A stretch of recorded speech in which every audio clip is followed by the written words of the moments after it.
Good evening.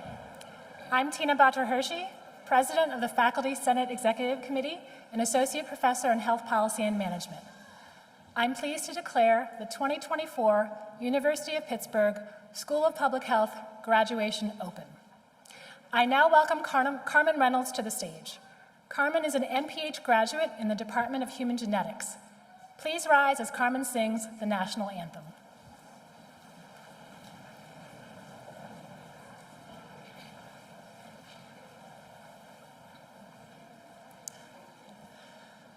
Oh, say, can you see by the dawn's early light what so proudly we hailed at the twilight's last gleaming, whose broad stripes and bright stars through the perilous fight o'er the ramparts we watched were so gallantly streaming, and the rocket's red glare, the bombs bursting in air, gave proof through the night that our flag was still there.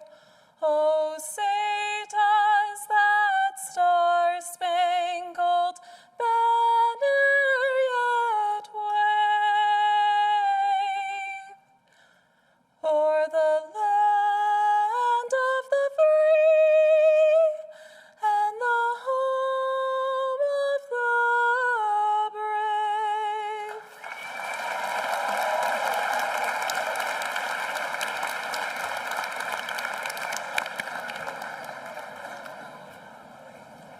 Thank you, Carmen, for this beautiful rendition of our national anthem. What a lovely way to begin this joyous occasion. Good afternoon and welcome. Our celebration this evening is particularly festive thanks to our band from Anton the Faith Quartet. Please let us hear it for the band.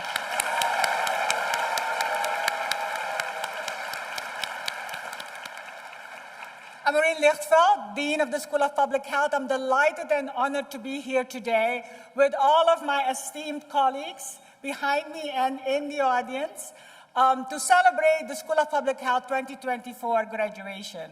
In preparation for graduation, I was reflecting on names and the importance of the names. You know, what do you put on your on the card, on your diploma? And so what's in a name becomes very important.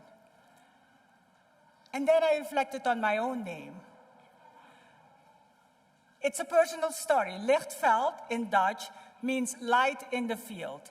And all of you graduates today are those bright lights that are guiding our work in the field locally, in Pittsburgh and Pennsylvania, in the field nationally, and in the field all over the world, particularly where communities need us most.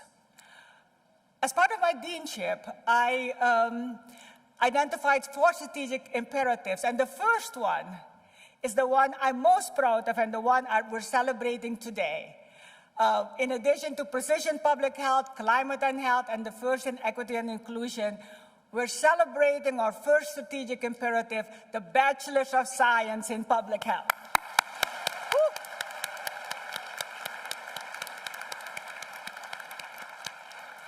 And to prove to you that we're well on our way to success, tonight, this evening, we'll be graduating, walking across the stage, our first 9 graduates in our Bachelor's of Science in Public Health program. That's awesome, isn't it?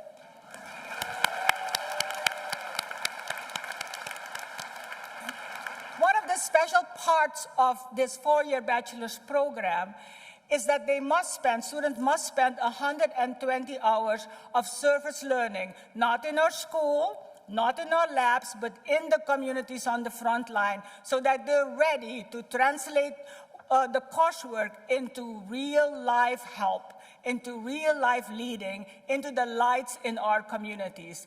And so can I ask the 9 Bachelors of Science graduates to stand, please?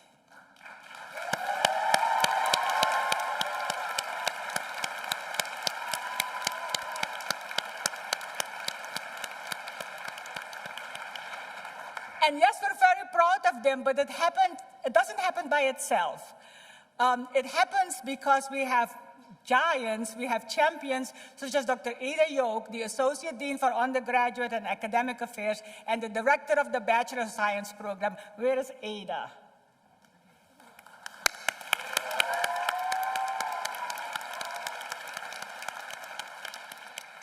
And Ada and Dr. Yoke doesn't do it by herself either. There are all the faculty that are teaching in this program and all the program leads in our office. Please stand and take a bow.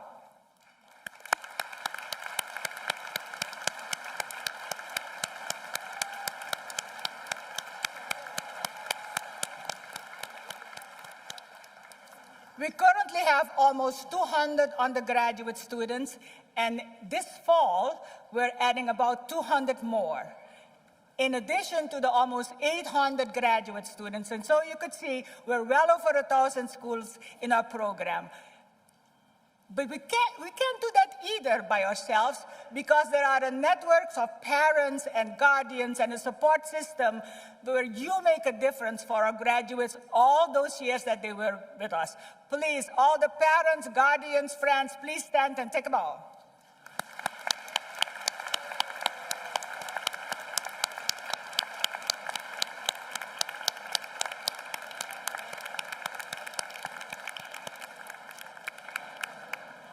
I am so grateful to you for nurturing our next generation of public health professionals.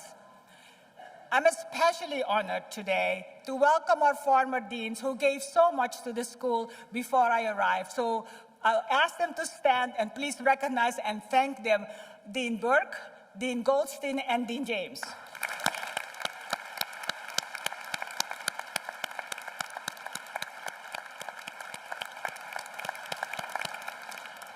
Additionally, there are many individuals in this growing pathway in the public health workforce who are making a special, give their heart to all that is our students, so that our students can work on that community front line. First, I ask all of our associate deans to stand.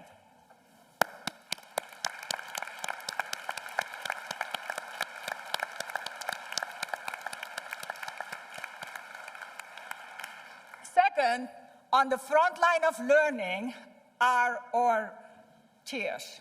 And I'm pleased to say that we now have the full talent of 7 chairs.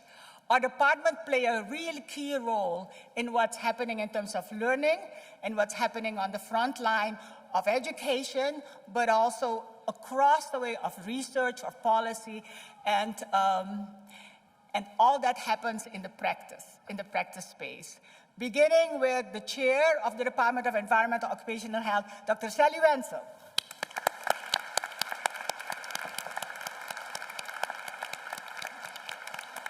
And I know there are lots of fans out in the room for Dr. Julie Donahue, the Department Chair of Health Policy and Management.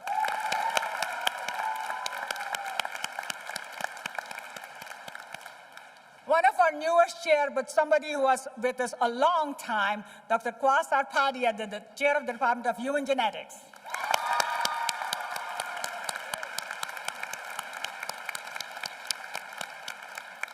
There is a true fan base out here. In the Department of Infectious Disease and Microbiology, we have a new world chair who I'm so proud of having, Dr. Suresh Kuchipudi.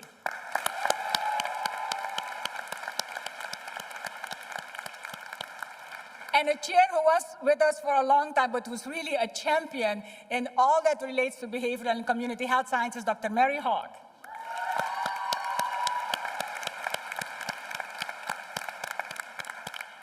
The chair that's right next to me when we talk about precision public health, the chair of the Department of Biostatistics, Dr. Yan Ma.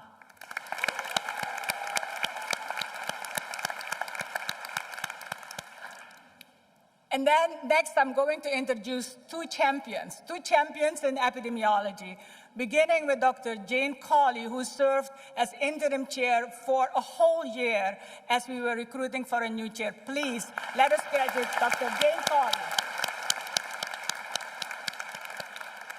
And now, now, please help me welcome a chair of 10 days, the department chair of the Department of Epidemiology, Dr. Tamara Dewar.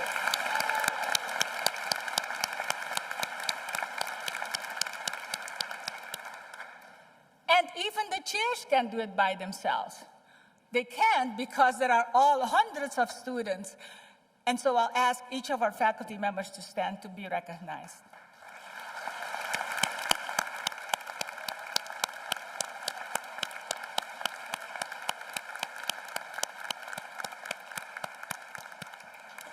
Thank you for your dedication to our school, to our school's mission of research, education, and service, but particularly for our students. And last but definitely not least, the Board of Visitors and the Friends of the University of Pittsburgh School of Public Health. I'm pleased to recognize Diane Holder, the chair of our Board of Visitors.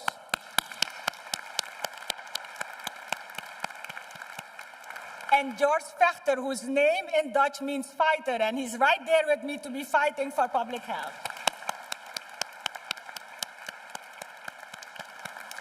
So behind me, you will see a series of flags of the many countries that our students come from. It's really a testament of our global family. Our graduates here today are prepared to take on real-world problems in that real world, to elevate and lead public health strategies, vital initiatives, and to strengthen our local communities wherever they are. And so for some of you, that means discovering new insights in terms of research. For others, it means translating science through using implementation research. And yet for others, it means being truly in service to our communities. So all of our presence here today, in person and on live stream, your families, your friends, the instructors, the mentors, the advisors, we are so incredibly proud of you and the commitment that you have and the dedication to public health. I can't promise you that the work will be easy, but what I can tell you with assurance that the education that you've had here over the years with us will prepare you well for what is to come tomorrow and what is to come for a long time, so that you stay that light and remain that light in our communities all over the world. Together, we will continue to keep that incredible legacy that began 75 years ago when Jonas Salk discovered the polio vaccine right here in this school. And so thank you so much for all you are. I'm so delighted. I'm excited to be with you. And let's really start that celebration.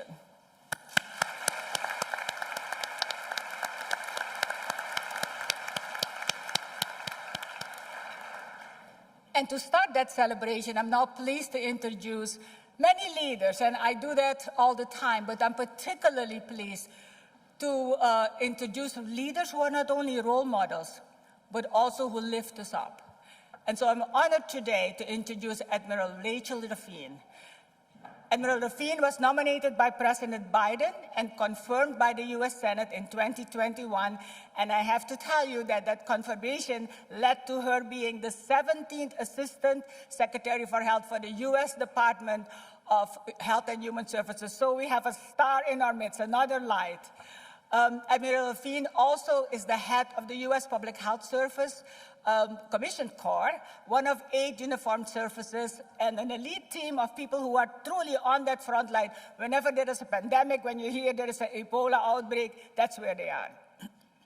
They work very closely and very diligently on public health promotion and disease prevention programs to advance public health science. Admiral Ruffin is working to ensure health equity, and health equity is front and center of what she does to build a stronger foundation for a healthier future.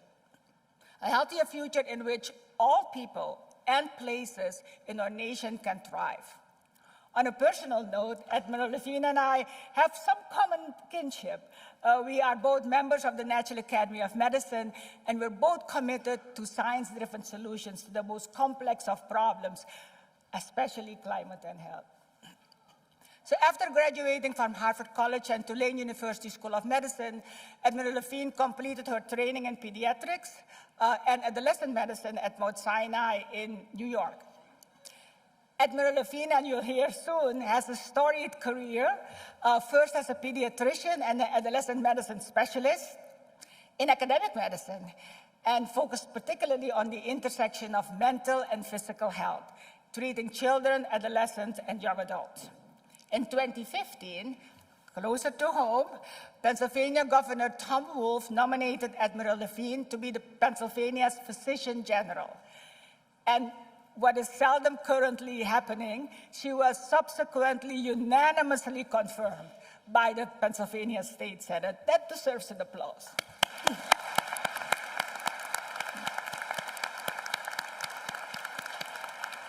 In March 2018, Admiral Levine was named Pennsylvania's Secretary of Health. During her time in state government, Admiral Levine worked to address Pennsylvania's opioid crisis and also focused her attention on COVID-19, both the behavioral health issues, but particularly other public health challenges. Her decision to order for the anti-overdose drug naloxone saved thousands of lives in our state, and law enforcement was allowed to carry that, and Pennsylvanians could get that without a prescription. A true revolutionary decision. Thank you. Yes. Admiral Levine is an accomplished speaker and author of numerous publications, particularly on the opioid crisis, climate and health, adolescent medicine, eating disorders, LGBTQIA+ medicine, and a number of other topics. As part of the Office of the Assistant Secretary, she oversees the Office of Climate Change and Health Equity. And yesterday, I was at the National Academy of Medicine, and that office was front and center of what we do, especially those, particularly, we're focused on those people, those vulnerable populations who experience a higher share of those exposures to climate threats. So I could go on all night, but please join me in welcoming Admiral Rachel Levine.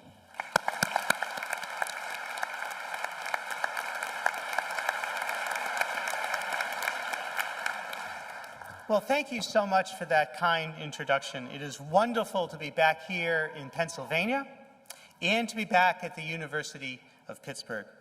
I had the great honor, as was mentioned, to serve Pennsylvania as your Physician General and then your Secretary of Health. And it is my current honor to serve as the nation's Assistant Secretary for Health and to lead the United States Public Health Service Commission Corps. And just as an aside, we would like to recruit you to the United States Public Health Service Commission Corps. And so please consider joining us in uniform. We have 5,600 or more dedicated medical and public health professionals that serve our nation throughout the country and the world. In both of my previous roles, I have had the privilege to be able to travel first the state of Pennsylvania and now the nation and connect with individuals and communities facing many kinds of public health challenges. During these trips, I have had the opportunity to meet students and teachers, community advocates and community leaders, doctors and nurses, and in each one of these meetings, I have listened to individuals' unique stories to better understand the distinct requests of their federal government. In Missouri and Wisconsin, I met with doctors who provide OBGYN care. I heard their concern about the lack of the full range of reproductive health care services, including abortion care, is having in serious medical consequences. In Florida and in Oregon, I met with farm workers who have seen coworkers die in the heat and who fear for their own health. One Florida farm worker described hardworking colleagues in their 20s and their 30s being resigned to leave their kidneys in the fields. That's how they describe it. They leave their kidneys in the fields because of the high rates of renal failure that they face at a young age because of chronic dehydration. In California, I spent time at a high school in Watts, where healthy athletic counselors in their 20s described multiple cases of bronchitis and asthma caused by polluted dust and metal particles from a next-door recycling plant right next to the high school. Pieces of metal have actually even flown over the high school wall into their playing fields next door. These stories have significantly moved me. These journeys have made me reflect on our country and how our government serves the many millions of people that live throughout the United States. Now, the people I have met have not asked which government agency or which grant program might offer protections from extreme heat, or provide daycare for their children, or testing for sexually transmitted diseases. What they have asked is, how can you help us? How can I help them? They look to government agencies to be responsive and proactive in improving their health and well-being.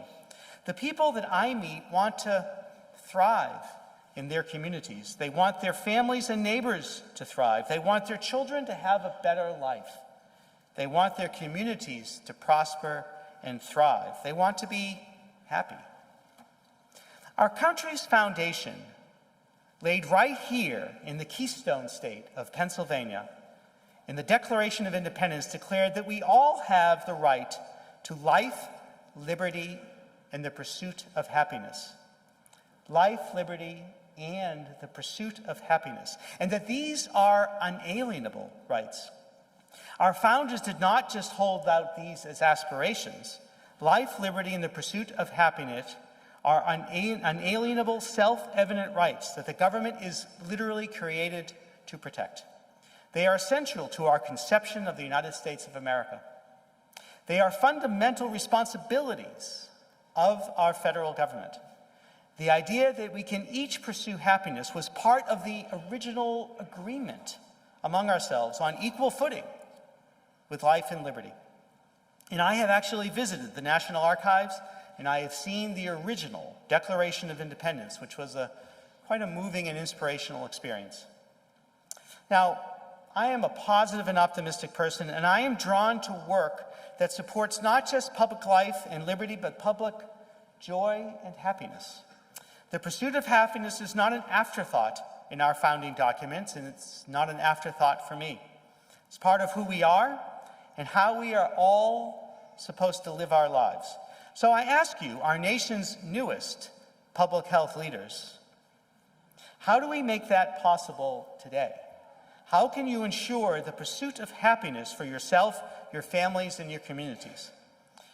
Now, the COVID-19 pandemic highlighted just how interconnected we all are to our communities. Our happiness is influenced by our connections to one another, to our communities, and our connections to our nation. And our happiness is connected to our health and well-being. So to achieve wellness, we need to not only think holistically, we need to work holistically.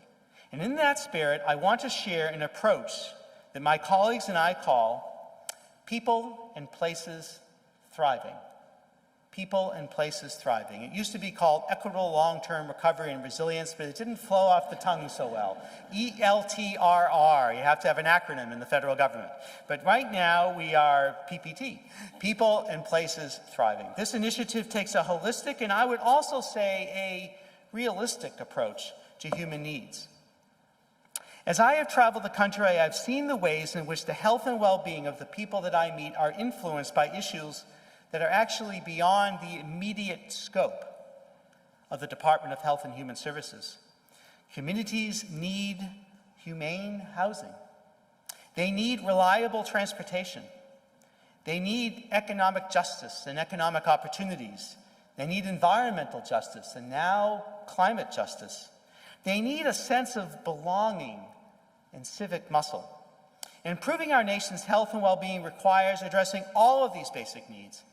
And this was demonstrated right in this last week when I was in the Navajo Nation, traveling the Navajo Nation and seeing the housing needs, the transportation needs, the economic needs, the educational needs, nutrition, the environment, and more, all together. Improving human health, well-being, and happiness requires us to work together with others. We need to focus on what we can accomplish all together rather than staying in our silos and focusing on what we can't accomplish on our own. The People and Places Thriving initiative is an effort to understand how we can support all people in every community by using the vital conditions of health, well-being, and justice as our guides. People and Places Thriving is a vision and an operational roadmap to build connections and to support people in the ways that matter to them. Now, People and Places Thriving is not focused on new resources, which are very hard to come by right now in the federal government. It is about focusing on needed solutions and then pointing existing resources towards those solutions to maximize our combined impact. To me, this is an evolution of what we call the social determinants of health. This is the next iteration and evolution of the social determinants of health. And it shifts the focus away from limitations and restrictions for individual programs to focus on the total capacity and capabilities that we have at the federal level. Again, this framework is rooted in the vital conditions of health, well-being, and justice. These vital conditions are the building blocks of a healthy, thriving society. If you try to imagine a community without these features, you will quickly realize how important they are for life, liberty, and the pursuit of happiness. And the University of Pittsburgh, as it often does, is leading the way. And the University of Pittsburgh is actually using this framework today to set goals and strategies to improve public health. Pitt's departments and programs already do extensive work with community organizations, the public sector, advocacy coalitions, and philanthropic partners in Southwest Pennsylvania and beyond.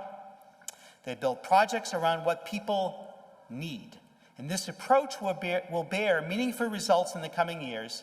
And it is an approach that you can apply many times in all of your work as you graduate in the decades ahead. Let me give you an example of the framework in action. Not long ago, I visited Watkins Elementary School in Washington, D.C., and I was there to see the impact of a program called Footprints, being run by an organization called Fresh Farm. Footprints is offered at certain public schools through the city. As part of Footprints, students are not just taught lessons on nutrition, they are actually taught to plant, grow, harvest, cook, and eat their own food that they grew right from the ground. They are not just told about food as an academic subject, they are shown where food actually comes from. This program will lead to a lifelong appreciation for healthy eating. People living in Washington, D.C., just like living in the rest of the country, worry about their children eating well and growing up healthy. They hope their loved ones get the information that they need to make healthy choices, and that they have access to reliable sources of nutritious food. Some of them worry about where the next meal is going to come from. Some of them wonder how they can get to the supermarket or the nearest corner store in time to make dinner. Food for them and for all of us is not just a health issue or an economic issue or a transportation issue or an agricultural issue. It is all of them put together. Another example of an issue crossing multiple sectors was my visit to Cahokia Heights, Illinois, right across the river from St. Louis, where I met with residents whose houses flood with sewage when it rains, every single time it rains. I sat in the yard of a family that graciously invited me to hear from them and their neighbors of what this experience is like for the community. Sewage comes through the yards to the walls of their homes, comes up through their sinks and their faucets. It fills their crawl spaces, and people have to clean this up themselves by hand. In some houses, this has been going on for years, and they told me about the smell, their health concerns, the frustration about the lack of a resolution to this problem. So to them, this is not just an infrastructure issue or a housing issue. This is a health issue. This is a health equity issue. This is actually an environmental justice issue. So I could share countless more examples from my travels around the country in the ways that they have shown the need to think outside the box, outside of a single policy box or a silo. So as our newest public health professionals really soon, this will be your experience too. Your role will be not simply to find how your ideas of public health apply in your situation. Your role will be to understand all the ways in which every issue connects to every other, and how to appreciate how important it is to work across disciplines and to work for the common good. Your role is to make it possible for the people around you to achieve the founding principle of happiness. Now, as you go into the world beyond Pitt, give thought to the power that your learning has given you. You will soon be making decisions, very soon, that set the course of public health and wellness for your neighbors, your cities, your counties, your state, and even your nation. And when you make those decisions, think back to this moment right here, right on the cusp of graduation, and think for a moment, right here and now, about the kind of society that you all want to live in, and the kind of society that you want to build. Think about how open-ended those questions really are, and how central the pursuit of happiness is to your answers. My message to you is that when you make pursuit of happiness your goal, when you make people and places thriving your goal, there is no policy box, there is no silo, there is no single path. There is a wide and open road, and you can spend your whole life traveling down that road. And the people that you meet will be glad to see you there. Thank you very much, and congratulations to the graduating class of 2024. Thank you.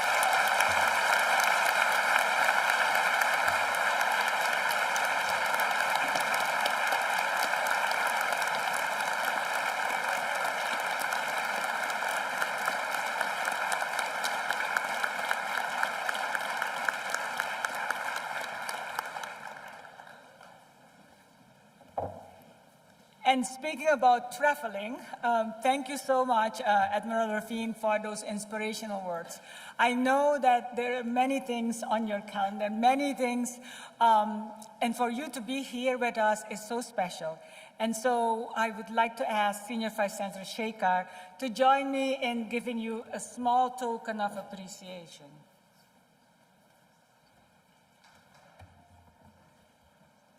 And we're going to find it.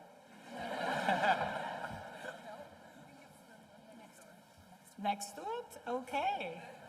Right one. Yes. Yes. It's so small, but it's special. Oh, it's wonderful.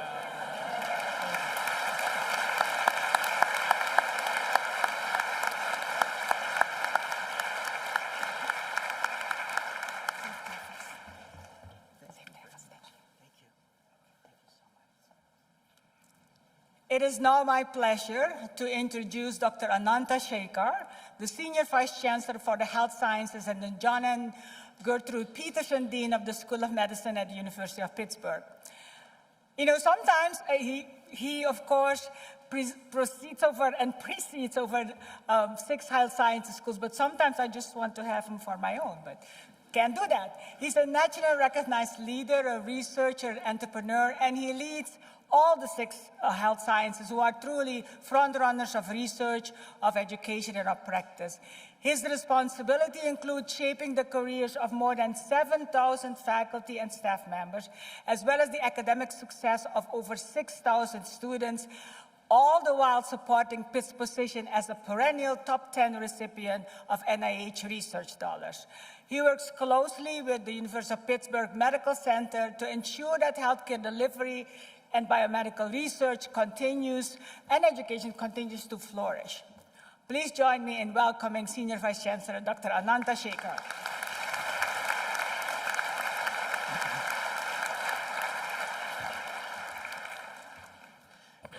Good evening, everyone, and thank you, Dean Lichtwelt, for the kind introduction. I also want to thank Admiral Levine for her wonderful graduation speech, and I think it was inspirational to think of all of the issues she raised and touched on, and how that is so critical for the future of our planet, for the future of this country, for the future of every one of our communities. So my sincere thanks to her. I know this is a very special occasion for all of you, and it's a very proud time as well for all of you. But behind every one of you, there is probably a series of proud people that have supported you, your families, your friends, your significant others, and I'm sure many of them are gathered here to watch you get your diploma and your degree. So let's start by giving them a big hand and thanking them.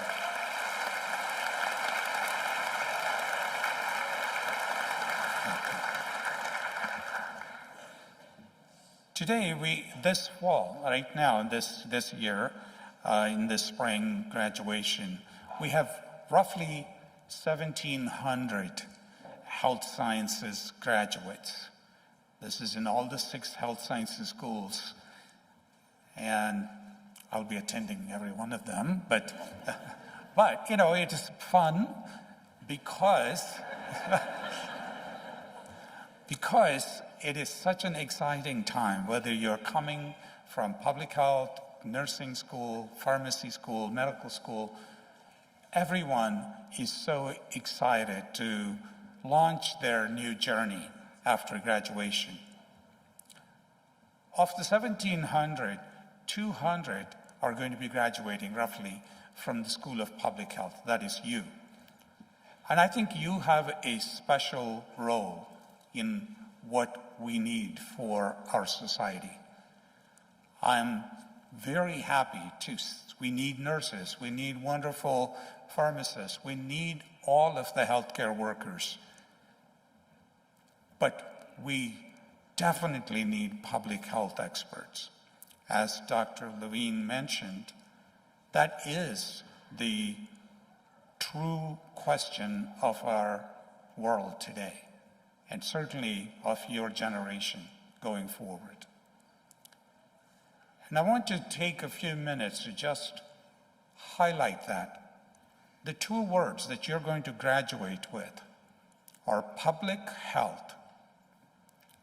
Both are very loaded words. When you say public, you think of so many things. Is public population? Is public communities? Is public countries? Or is public a family? I would say all of those. When you think of public, you think at all of those levels. It is, what can we do to help a family, all the way to what can we do to help countries and this planet. So that is the definition of public. And that's what you own. And that's what your obligation is in your profession. You're not an obstetrician who delivers babies. You are not a pharmacist who runs a pharmacy and delivers medications.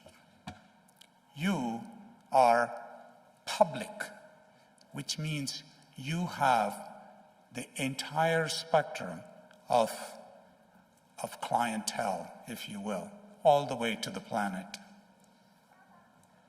The second word is health. It's not medicine. It is not pharmacy. It is not nursing, all of which professions have to do with healing. You are health, which has to do with prevention, which has to do with happiness, as Dr. Levine mentioned, which has to do with equity. So your definition of your entire profession and your degree take you to a level that is so different from anything that I deal with in the health sciences every day. And that's why I think you are a special breed of graduates that will make a difference. Go out there to make a difference, to address prevention, lack of prevention, to address the lack of equity, to address the lack of basic health access. But that is not going to happen by an individual practitioner. That is going to happen by people like you who are going to work with the public, whether it is policies or whether it is preventive agencies or whether it is a community worker level. That is where the difference is going to be made in the future for all of our societies.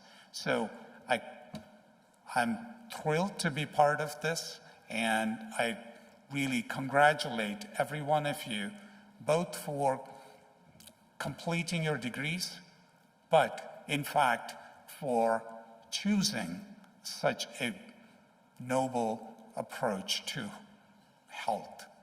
So usually the graduation speakers are supposed to be inspiring to the students, but you are actually inspiring us.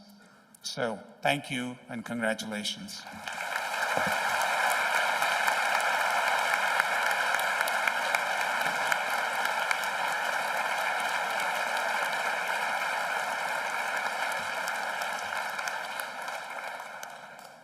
Thank you, Dr. Shaker. I am honored to be the Vice Dean of the School of Public Health and to be a public health professional myself. I'm Jessie Burke, and I'm here for the portion of the graduation ceremony that recognizes the excellence of our faculty and our students. So before I get started, or we keep moving on, I'd like to acknowledge our American Sign Language interpreter, Ashley Aiello, and to thank her for joining us this evening.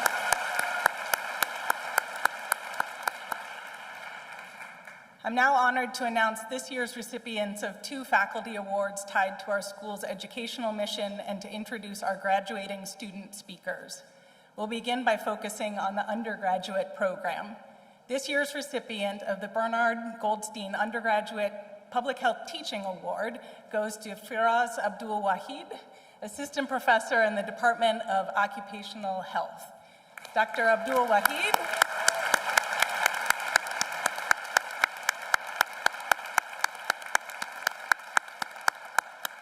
was nominated by the students in the Bachelor of Science in Public Health degree program for his classroom teaching and excellence.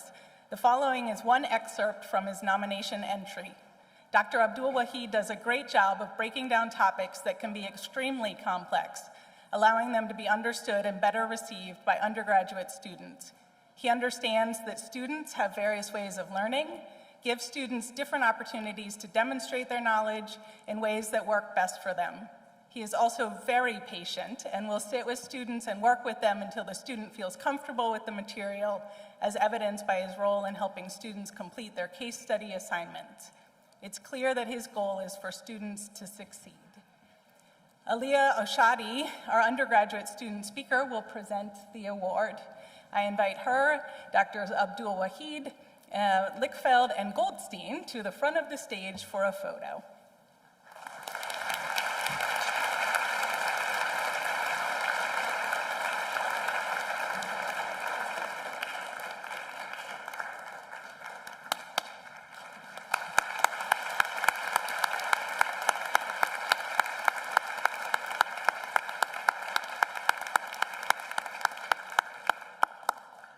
Aliyah, don't go far, because we're especially excited to hear from Aliyah, who is our undergraduate student speaker, and the very first to speak at a Pitt Public Health graduation ceremony.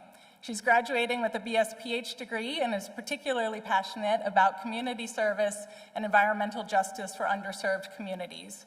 We're really pleased to share that she'll be joining the Department of Health Policy and Management as a graduate student this fall. Welcome, Aliyah.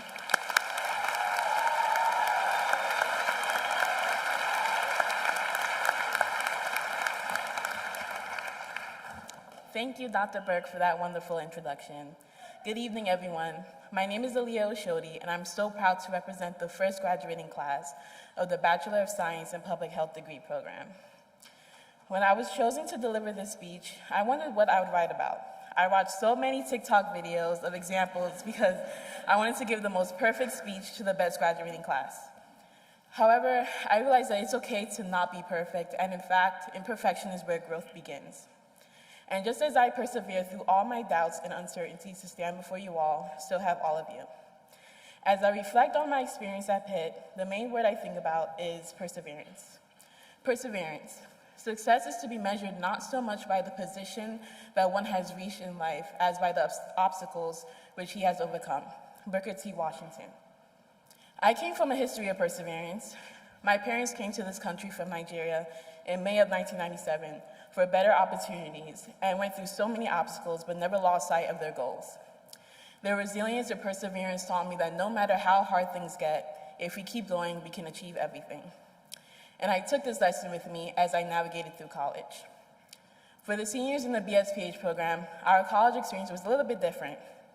We came in during the middle of the pandemic, cooped up in our dorms, and listened to class in bed. I know for me, I came in as a bio major and chemistry minor on a pre-med track. And after watching a couple episodes of Grey's Anatomy, I decided that I was gonna be like Derek and become a neurosurgeon. How hard could it be? Well, after taking organic chemistry, I knew I had to change my major quickly. Miraculously, 2 weeks later, the opportunity to transfer to the School of Public Health came up, and little did I know that I was going to continue my academic journey at the best school at Pitt. In case you didn't know, there are only 9 of us graduating from the undergraduate program, and we are small but mighty. The days when we're all cooped up in the library studying for exams, working on group projects, and writing a lot, and I mean a lot, of essays have all paid off, and I can finally say we did it. One of my favorite memories was when we had an epidemiology final for Dr. Tom Songer, and if you took Dr. Songer, you know how his exams could be. I remember some of us went to the library early in the morning to go over formulas, texting family members to pray for us, but also bonding more. And we persevered. Not only did we pass, but I felt a true sense of community and knew instantaneously that these friendships would last me a lifetime. And not to toot my own horn, but I did get 100 on that final.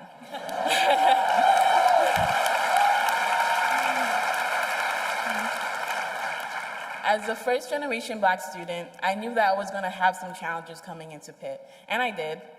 However, what truly matters is that I pushed through all the isolation, imposter syndrome, and stress, and that's what I want to emphasize today. I was able to create the Blue, Gold, and Black Archive to preserve Black history at Pitt, and I told the story of Jonas Salk through the Jonas Salk Legacy exhibit, studied abroad, served my community, and I'm going to keep going. So to all my first-generation college students, people of color, members of the LGBT community, and other minorities, I want to tell you to keep going, and you will persevere through any conflict that you go through. I see you, and I'm so proud of you.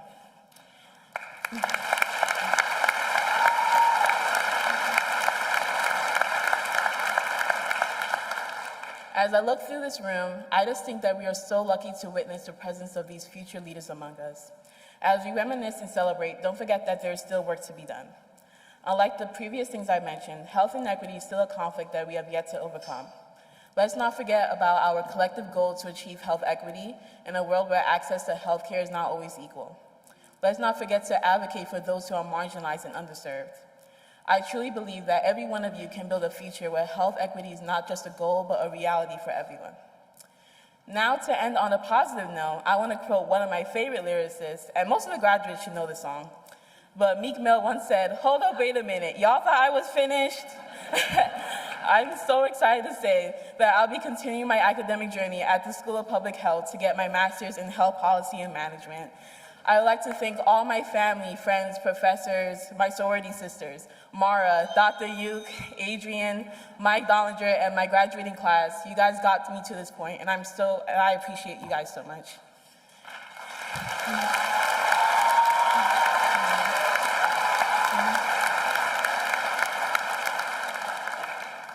As I continue on this journey, I'm determined to go through any challenge, even if it means that I have to take another epidemiology exam to make a difference in this world. Congratulations to the class of 2024, and may your perseverance pave the way to your brightest futures ahead. Thank you.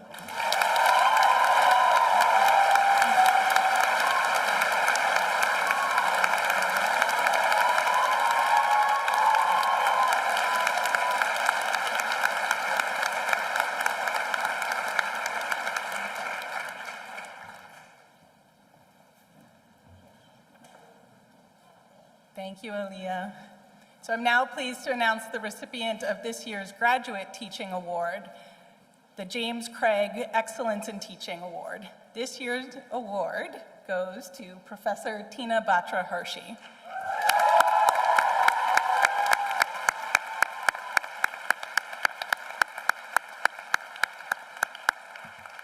Tina is an associate professor in the Department of Health Policy and Management and an affiliated professor at the University of Pittsburgh School of Law. Professor Hershey is being recognized for her skills and commitment to educating and mentoring our graduate students.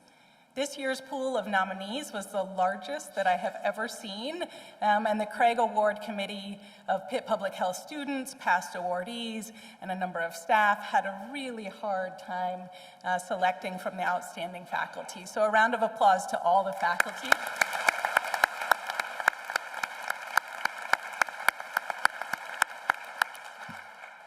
The following excerpt from Professor Hershey's nomination illustrates why she was selected as this year's recipient. Professor Hershey teaches one of the most challenging courses in the Health Policy and Management program. It's an introductory core course. And finds a way to make it adaptable and understandable by non-law and HPM students. She leads by example. When she brings in guest speakers, her level of engagement matches what she expects from her students. Her style of teaching demonstrates enthusiasm for the content and respect for each student's opinion. She recognizes the challenges that students are facing, particularly post-COVID, and offers her support in the classroom and in your professional career. As we present this award, I'd like to invite Dean Lichfeld, Professor Hershey, and our graduate speaker this evening, Priyanka Gupta, to the front of the stage.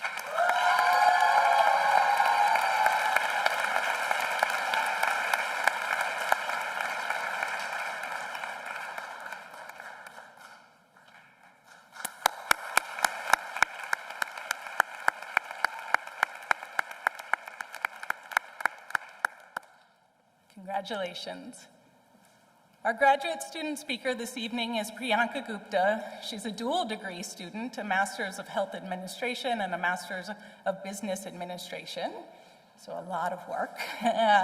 Priyanka is driven, yes, and passionate about all aspects of healthcare and will be starting a position at Merck after graduation where she'll work in their global vaccines division. We have no doubt about the future contributions she'll make in global disease prevention. Welcome, Priyanka.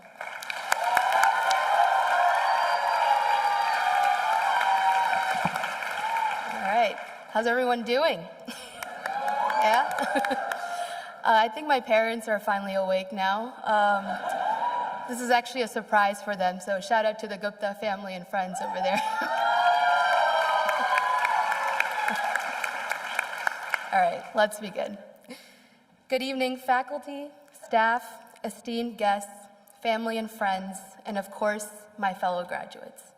It is an honor and a privilege that I stand before you tonight as your graduate student speaker and have the chance to address you all.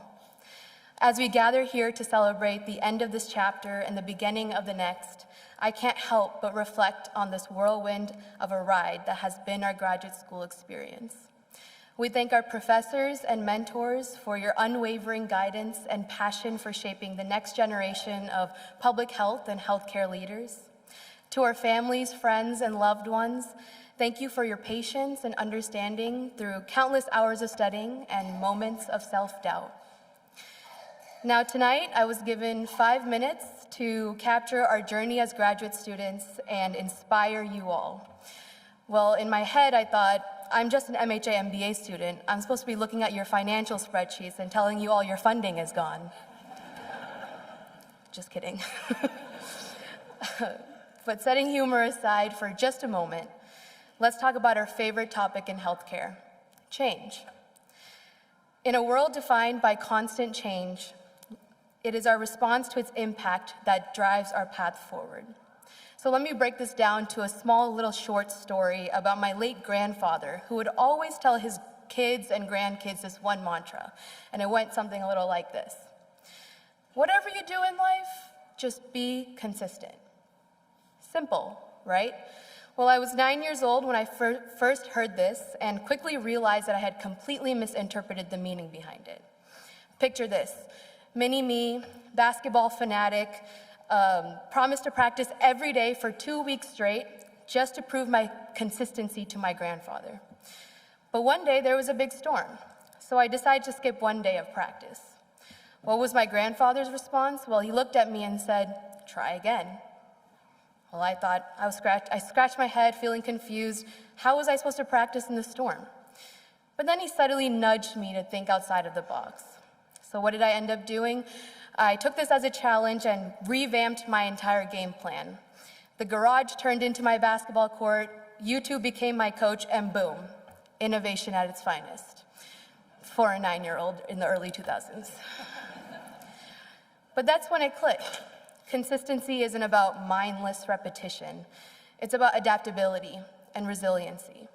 This mantra has become a driving force in my life, influencing me to push boundaries and embrace the unknown.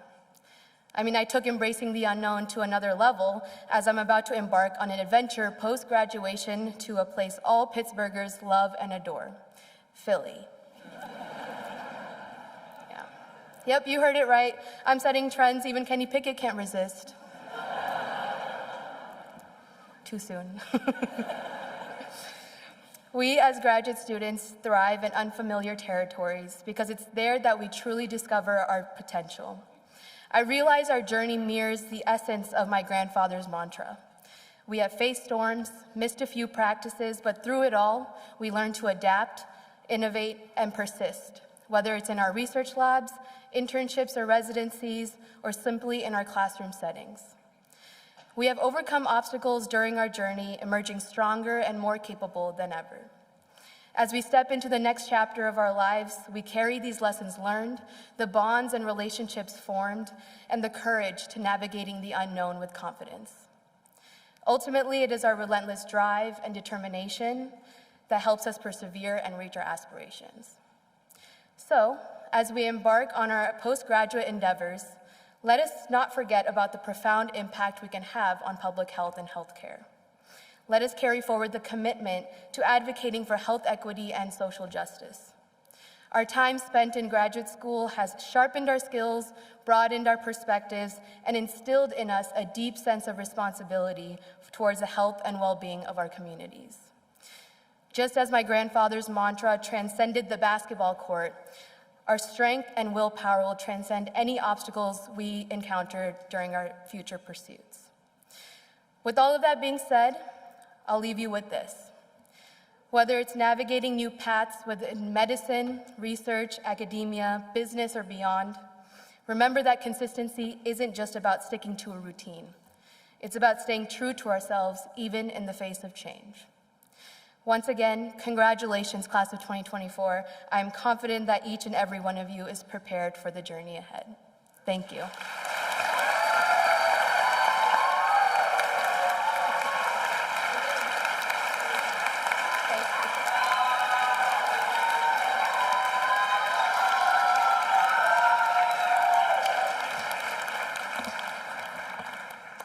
Thank you, Priyanka. So now the part of the event that many of us have been waiting for, the presentation of degree candidates. Today we're recognizing 251 degrees completed within the past year.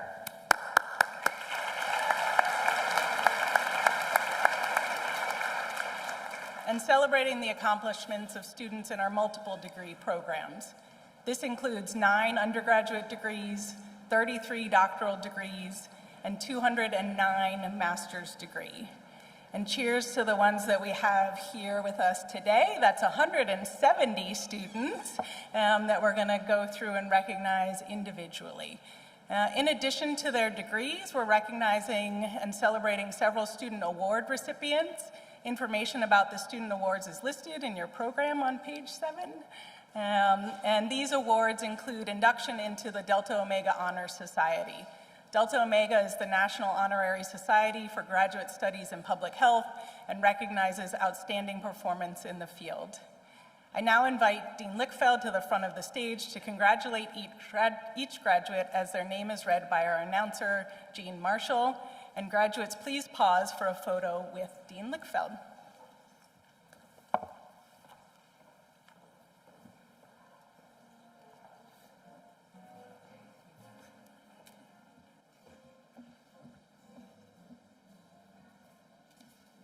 for the Bachelor of Science in Public Health degree, Sophia Chowdhury. Sophia is graduating magna cum laude.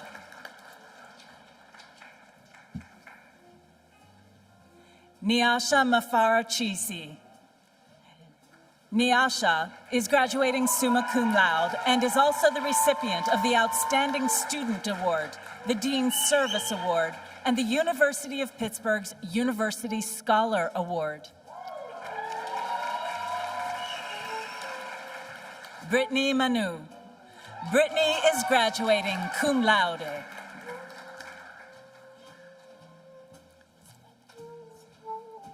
Salome Margarita I'm so sorry. Salome Margarita Shvili. Salome is graduating summa cum laude and is also being inducted into the Omicron chapter of the Delta Omega Public Health Honor Society. Ibuku Olundende.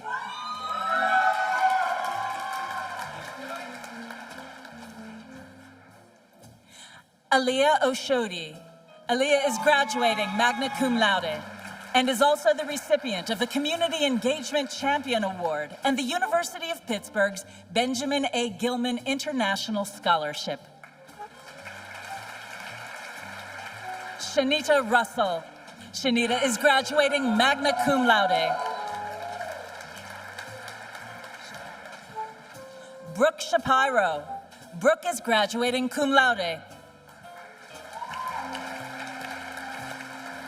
Noelle Smith. Noelle is graduating magna cum laude.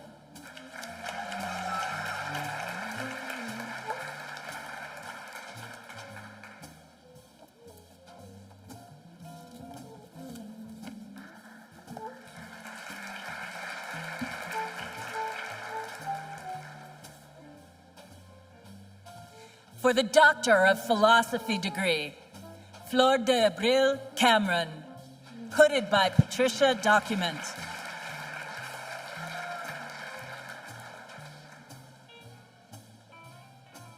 Stephanie,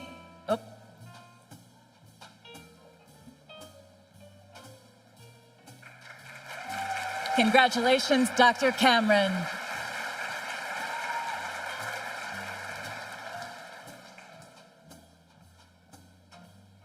Stephanie Christian Aflu, hooded by Tiffany Gary Webb. Stephanie is also receiving the Certificate in Evaluation of Public Health Programs. Stephanie is also the recipient of the Delta Omega Outstanding Dissertation Award. Congratulations, Dr. Christian Aflu. Braden Kameg, hooded by James Egan. Braden is also being inducted into the Omicron chapter of the Delta Omega Public Health Honor Society.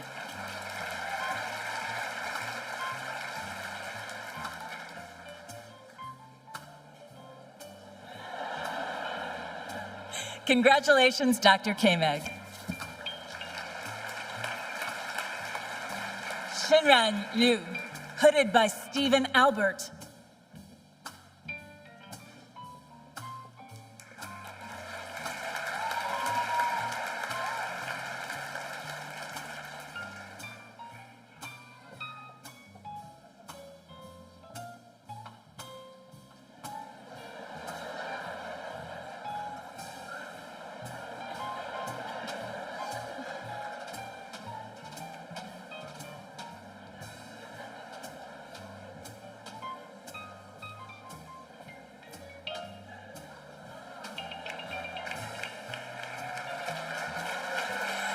Congratulations, Dr. Liu.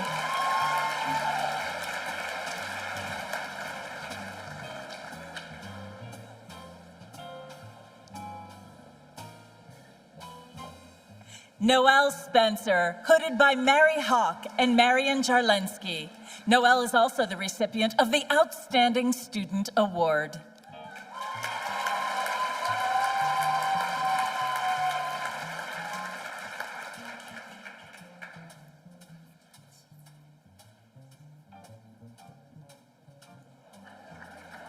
Congratulations, Dr. Spencer.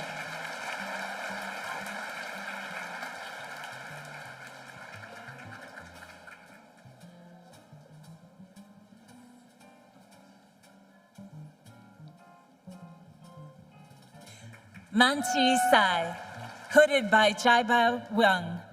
Manti is also the recipient of the Dean Service Award and the Delta Omega Outstanding Dissertation Award, and being inducted into the Omicron chapter of Delta Omega Public Health Honor Society.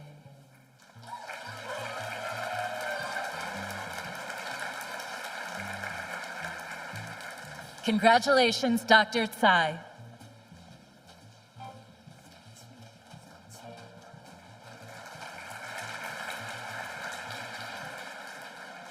Xiaoqing Ellen Tan, hooded by Lu Tang.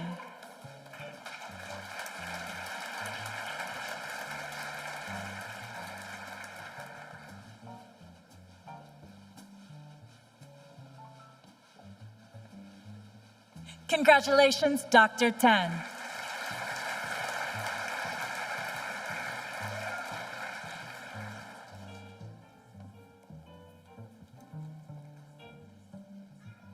Xiaoning Xue, hooded by George Seng. Xiaoning is also the recipient of the Outstanding Student Award.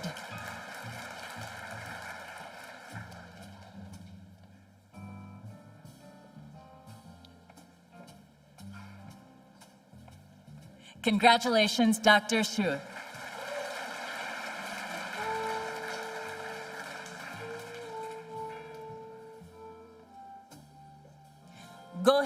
Gohui Zhang, hooded by Gong Tang.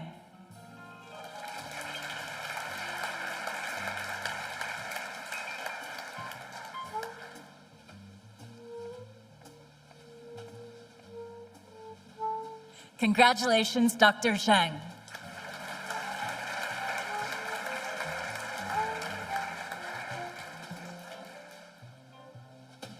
Zachary Clemens, hooded by Aaron Barkowski.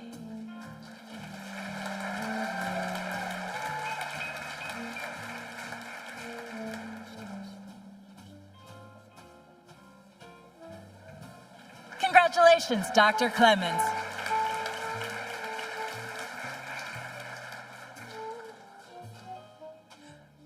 Rishikesh Deshpande, hooded by Chunbin Zhu.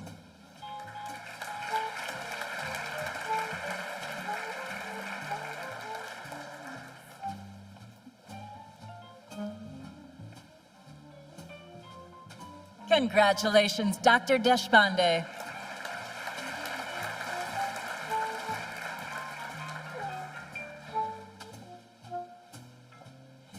Highway Young, hooded by Jennifer Adibi.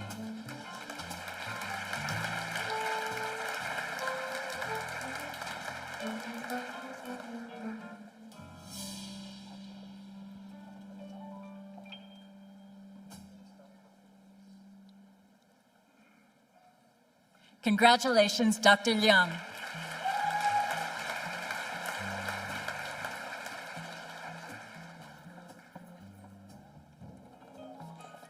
Gerard Portela, hooded by Maria Brooks. Gerard is also the recipient of the Delta Omega Outstanding Dissertation Award and is being inducted into the Omicron chapter of the Delta Omega Public Health Honor Society. Congratulations, Dr. Portela.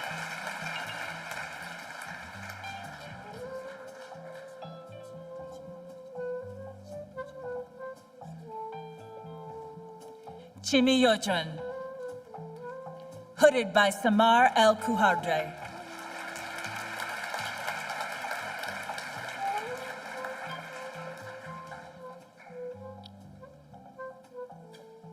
Congratulations, Dr. Yujun.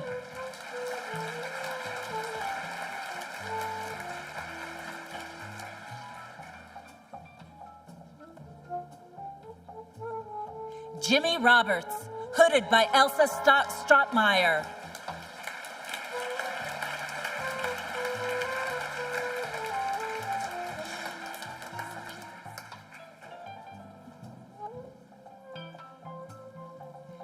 Congratulations, Dr. Roberts.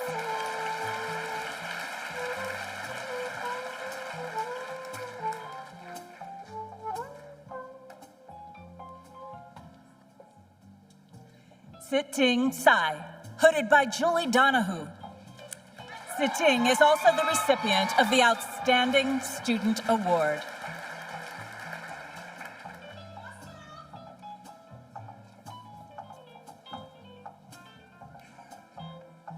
Congratulations, Dr. Sai.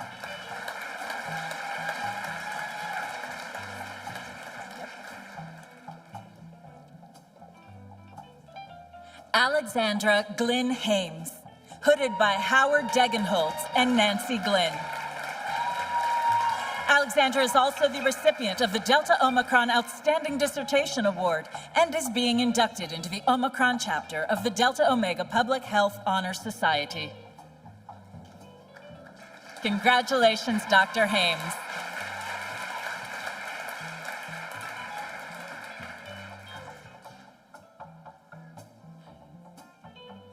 Youngmin Kwan, hooded by Lindsay Sabick.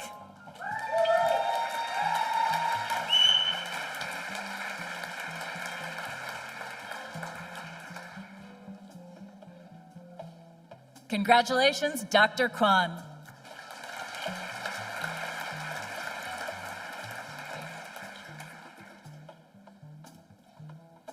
Viva Acharya, hooded by M.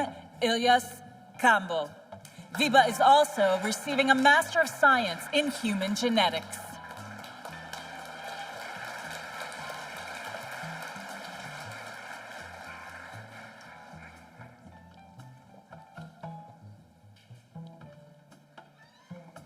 Congratulations, Dr. Acharya.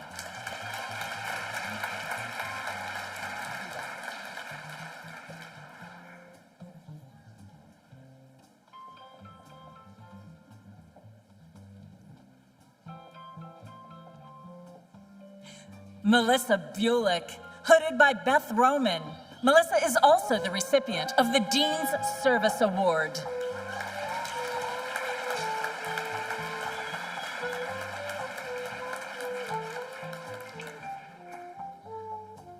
Congratulations, Dr. Bulick.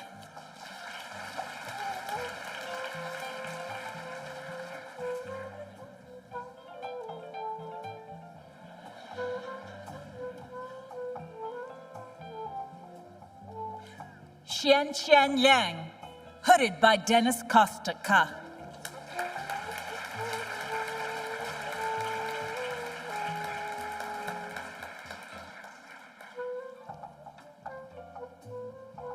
Congratulations, Dr. Liang.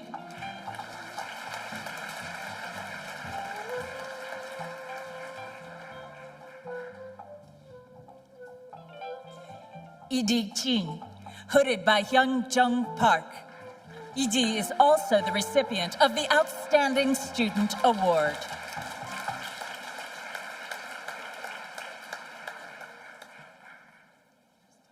Congratulations, Dr. Chin.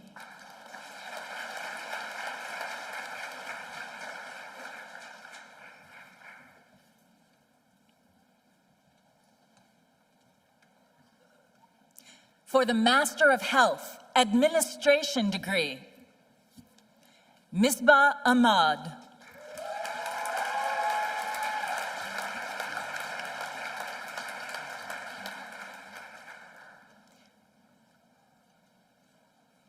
Jenna Bazoun.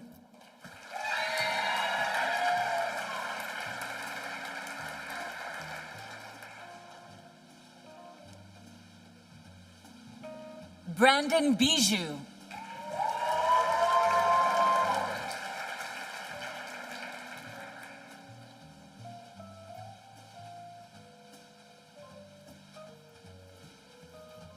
Dominic Boito.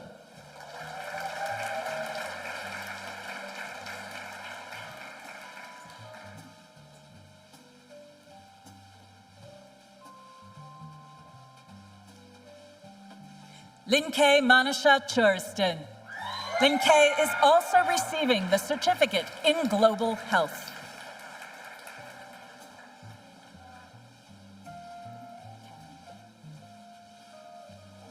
Brody Cowan.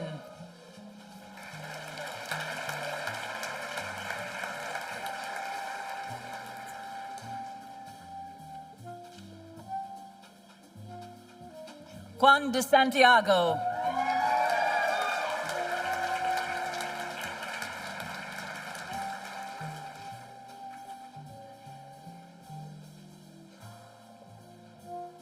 Kimberly Finch.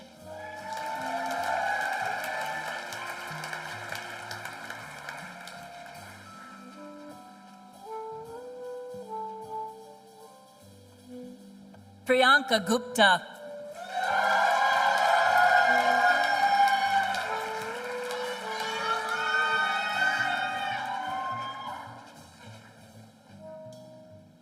Ngazi Chukwu Ibe.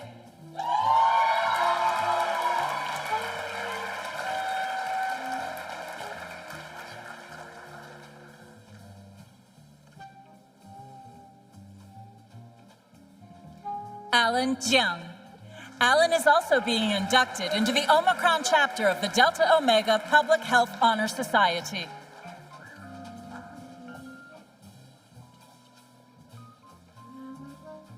Abdullah Job.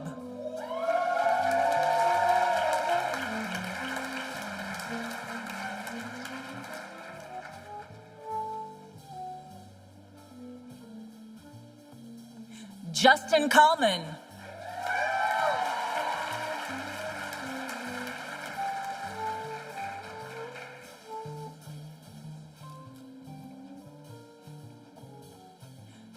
Noah Lohman. Noah is also being inducted into the Omicron chapter of Delta Omega Public Health Honor Society.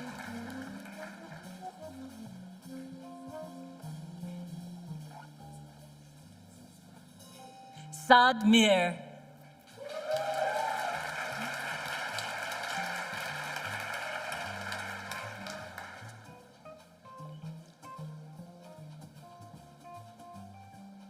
Marina Mellon.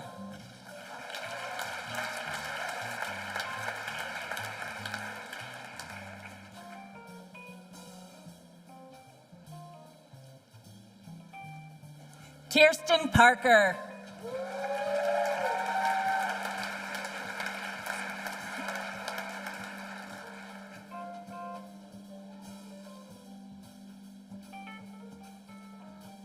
Nicholas Schoonover.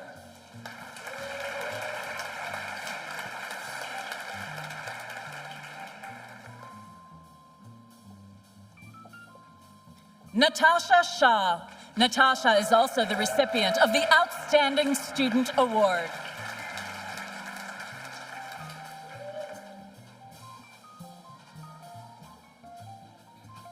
David Singh.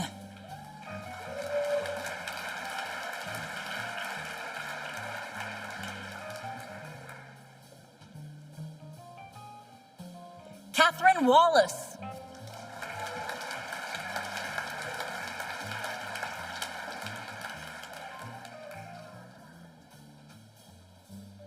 Shay Elizabeth Wilson.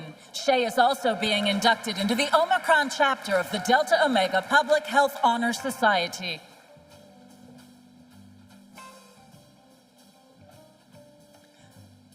For the Master of Public Health degree, Emanuela Abraham.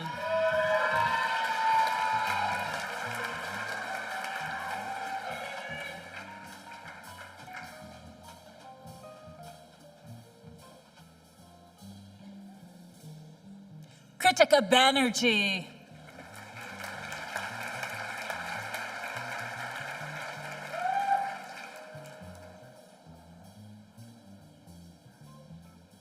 Samantha Bednar.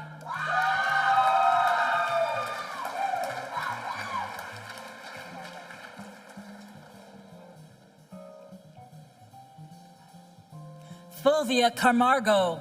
Fulvia is also receiving the Certificate in Global Health.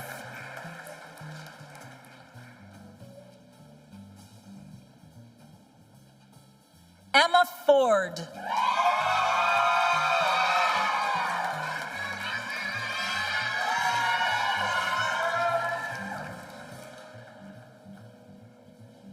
Archisha Ghosh.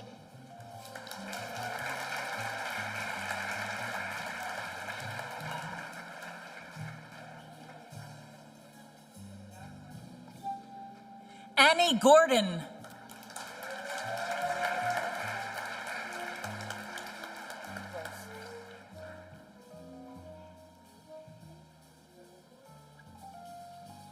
Christy Gross.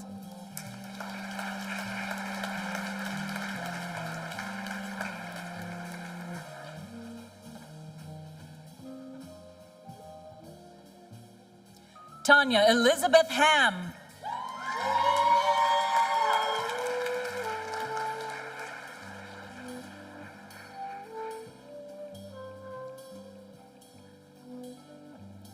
Paul Keane.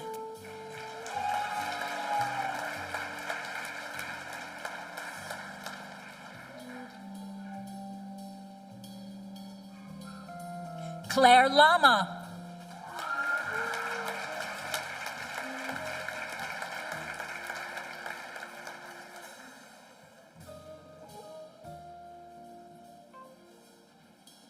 Sasha Levy.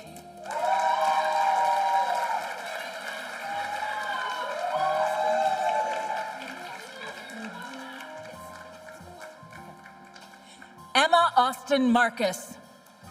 Austin is also being inducted into the Omicron chapter of Delta Omega Public Health Honor Society.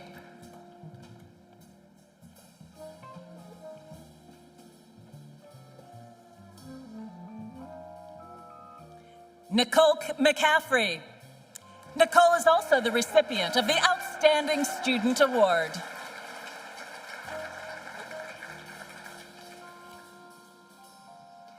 Sarah Nackman.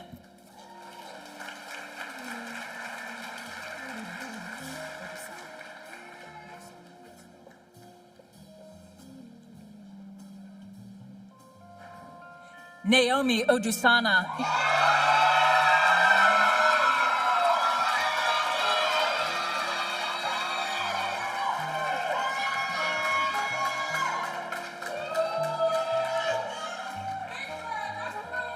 Hadar Ra'em.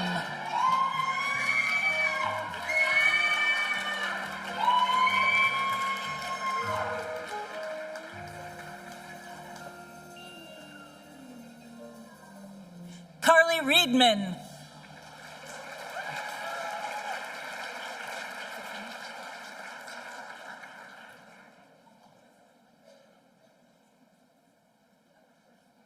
Veronica Rodriguez. Veronica is also receiving the certificate in global health.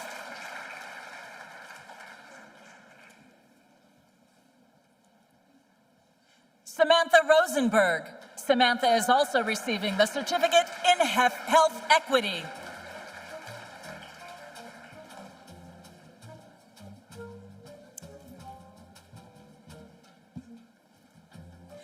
Maria Lara Salazar Aquena.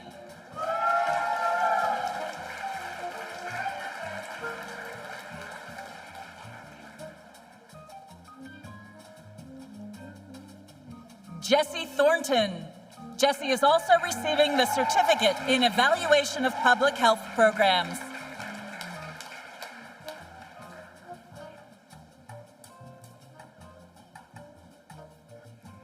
Riley Woolen.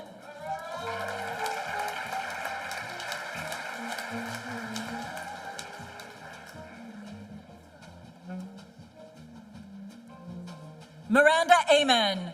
Miranda is also receiving the certificate in environmental health risk assessment.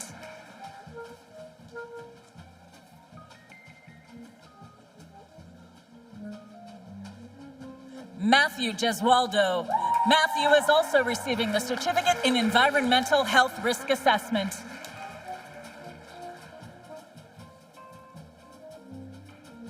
Madison Gilbert. Madison is also receiving the certificate in global health.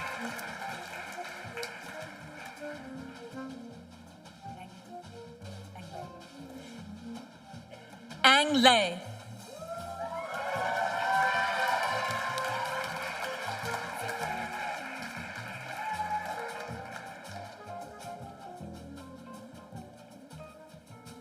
Ramatu Abdul Hamid Al Hassan.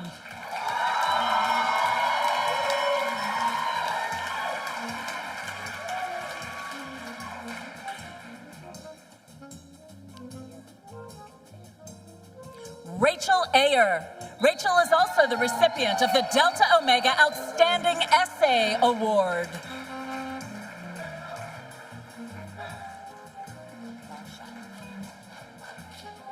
Sarah Basha. Sarah is also being inducted into the Omicron chapter of the Delta Omega Public Health Honor Society.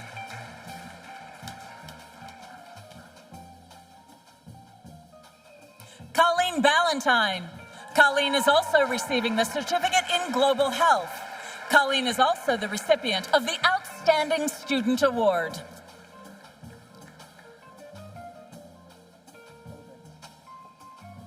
Nicholas Bober.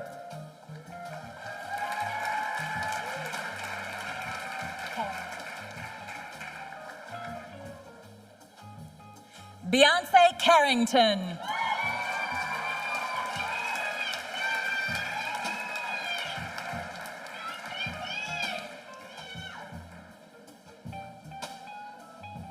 Nathaniel Chen.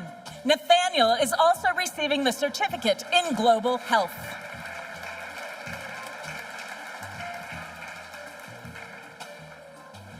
Aaron Chobe.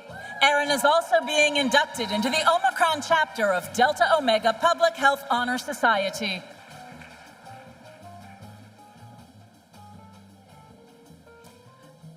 Cassandra Demarest. Cassie is also receiving the certificates in Global Health and Health Equity.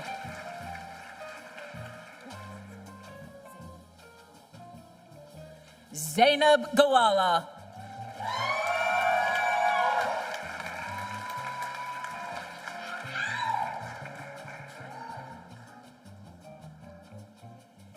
Tony Jiang.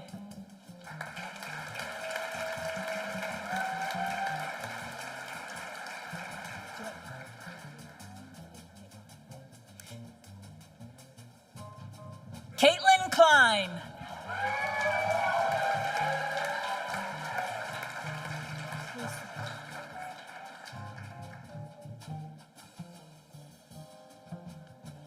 Elizabeth Lauren Klusman. Elizabeth is also being inducted into the Omicron chapter of the Delta Omega Public Health Honor Society.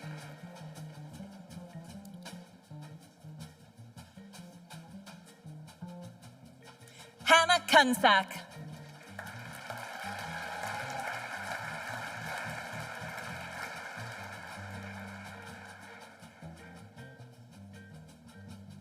Hannah Kwasinski.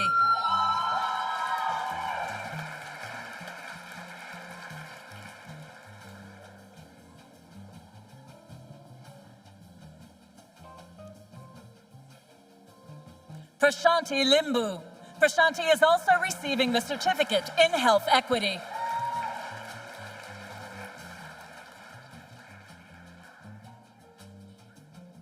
Isabel Martin.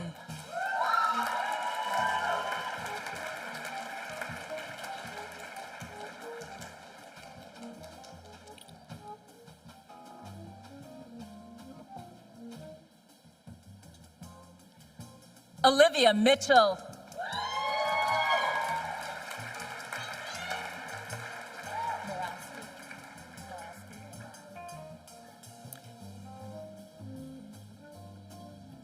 Caroline Morawski.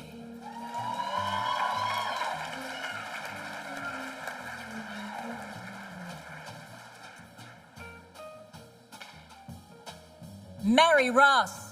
Mary is also receiving the Certificate in Public Health Genetics.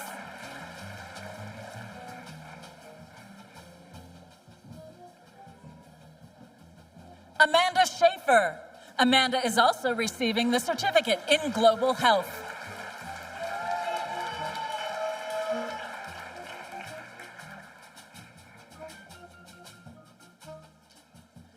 Sarah Snook.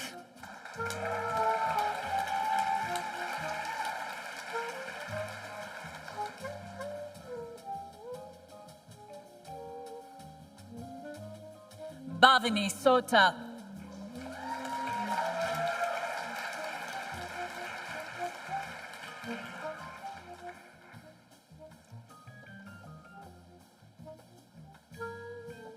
Tyler, stop.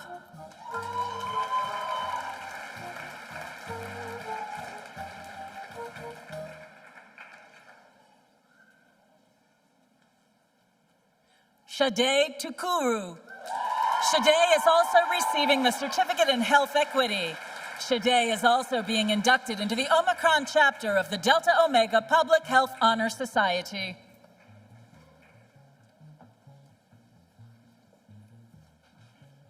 Joanna Yao.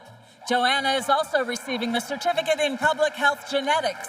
Joanna is also being inducted into the Omicron chapter of the Delta Omega Public Health Honor Society.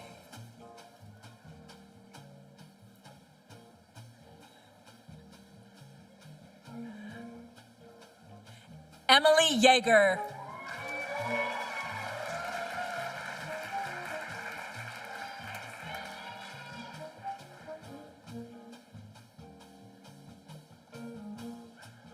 Ban Al-Salahi. Ban is also receiving the Certificate in Health Systems Leadership and Management. Ban is also the recipient of the Delta Omega Outstanding Essay Award.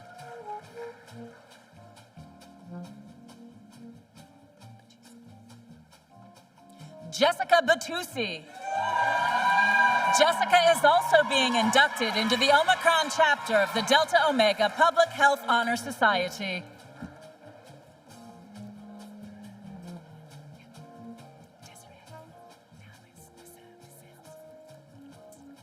Desiree Amanda Basales.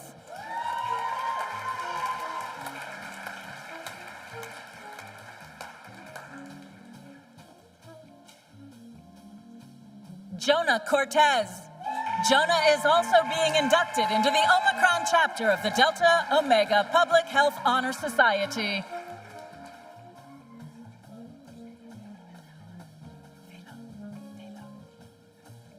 Dominic Phalo.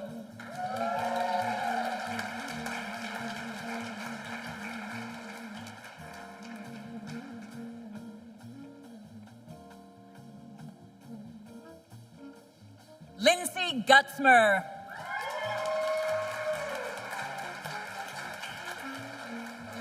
Thank you.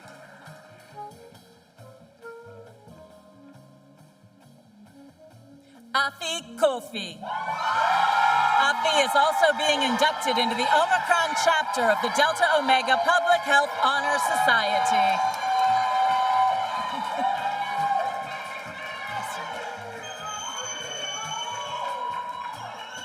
Sabrina Kristen Liu.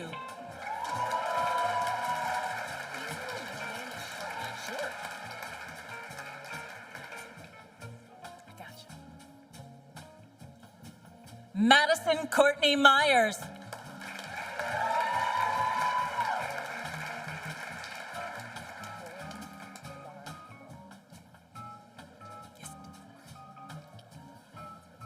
Lauren Christie Payne.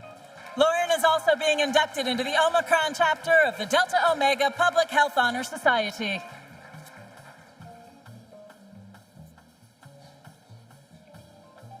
Erica Naomi Pierce.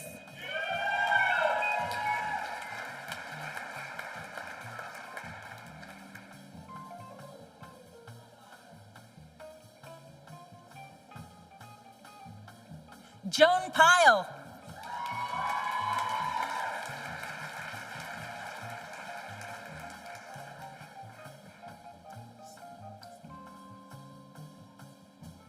Victoria Lauren Soder.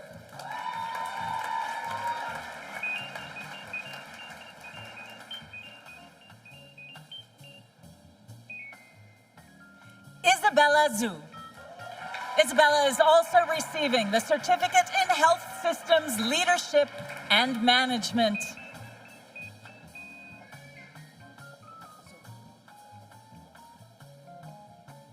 Sarah Zogu. Sarah is also receiving the Certificate in Public Health Genetics.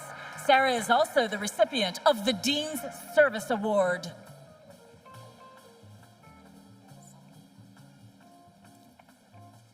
Saad Akhtar.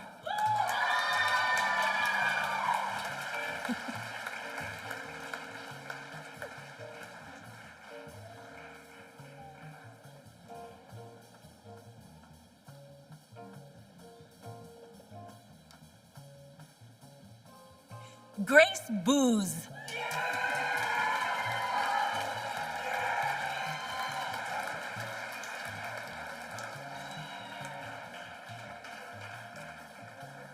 Autumn Bryant.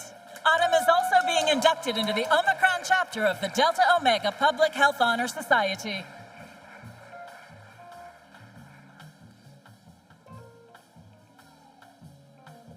Vivian Duong. Vivian is also receiving the Certificate in Health Equity.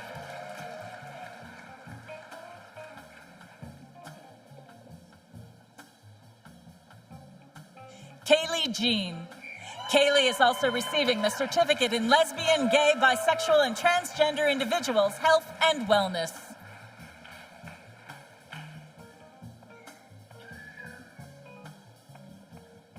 Shay Kerper. Shay is also receiving the Certificate in Global Health. Shay is also being inducted into the Omicron chapter of the Delta Omega Public Health Honor Society.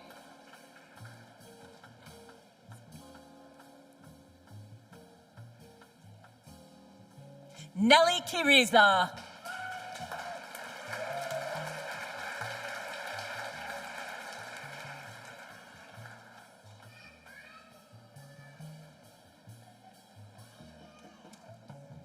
Bianca Khan.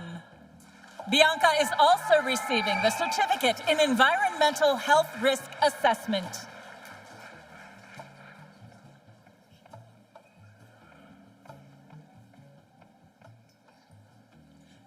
Chriselle Arellano Magtoto.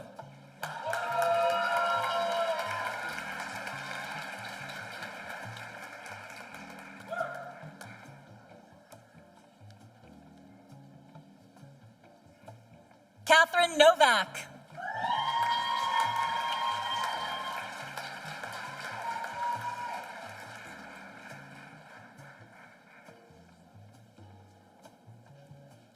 Sydney Opfer. Sydney is also receiving the Certificate in Global Health.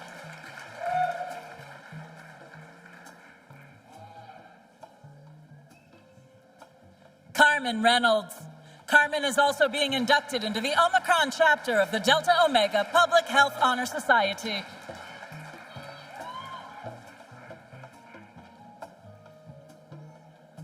Elizabeth Roy.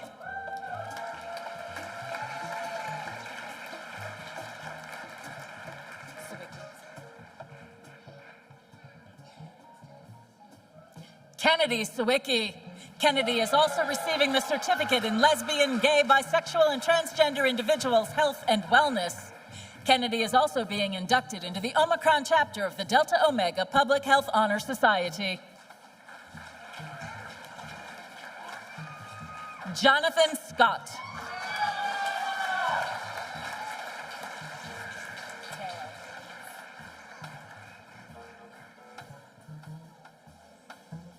Rebecca Terrell. Rebecca is also receiving the Certificate in Health Equity. Rebecca is also being inducted into the Omicron chapter of the Delta Omega Public Health Honor Society.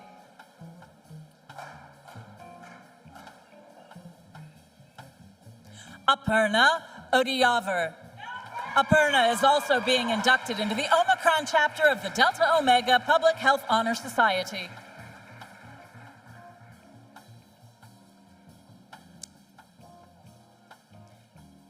Caroline Wallendahl. Caroline is also being inducted into the Omicron chapter of the Delta Omega Public Health Honor Society.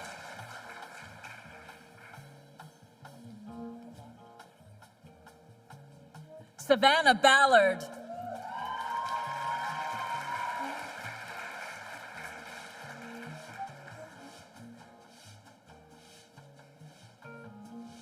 Katie Carlson.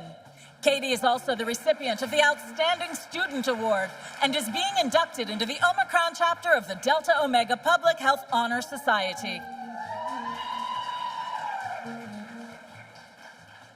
Kelly Daniels.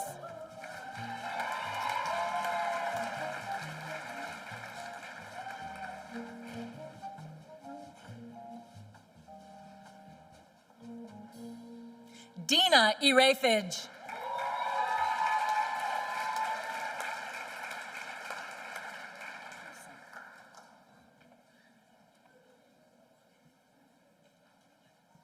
Alexandra Hewson. Alexandra is also being inducted into the Omicron chapter of the Delta Omega Public Health Honor Society.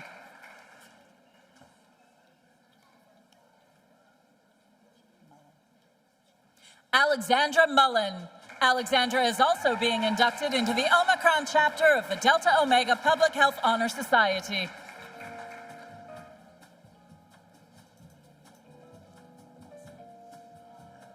Molly Nelson.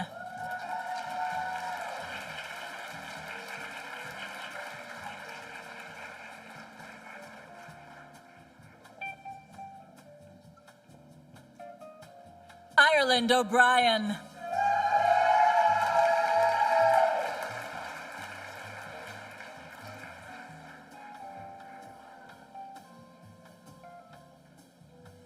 Shika Puri.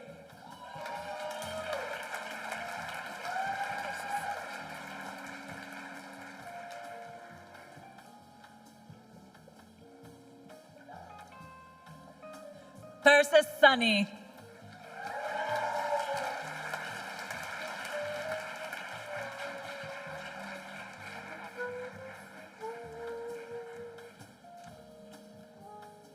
Nilima Patri.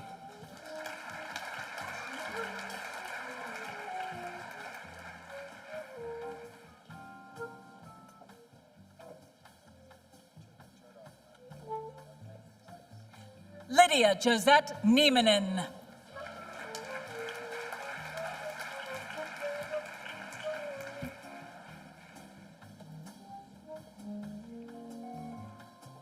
Anna Montgomery.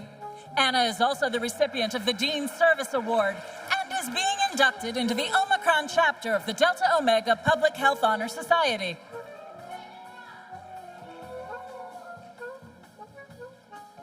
Christopher Katyau. Christopher is also being inducted into the Omicron chapter of Delta Omega Public Health Honor Society.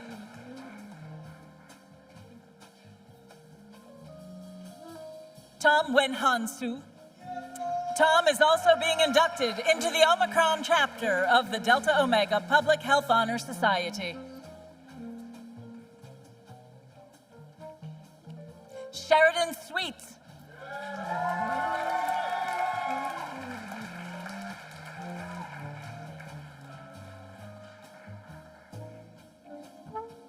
Harriet Wright.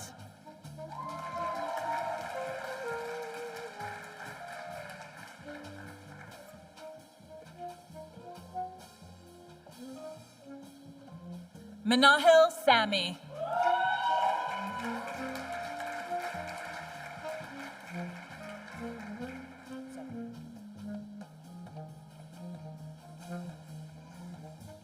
Zoe Stenholm.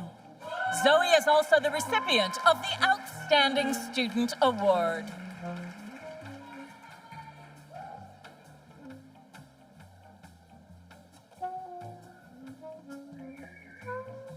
For the Master of Science degree, Jamal Adrian.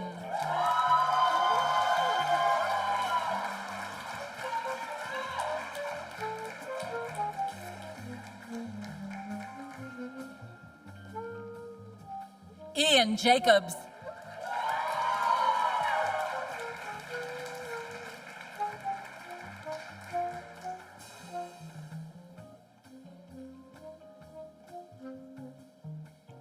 Tian Yu-jo Young.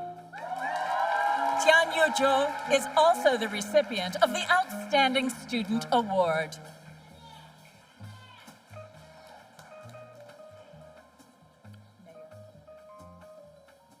Bridget Mayer.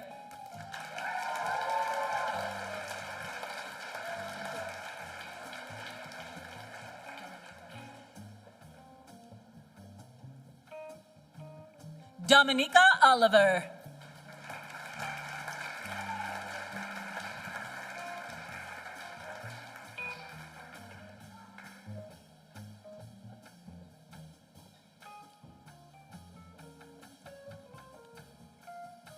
Japan Patel.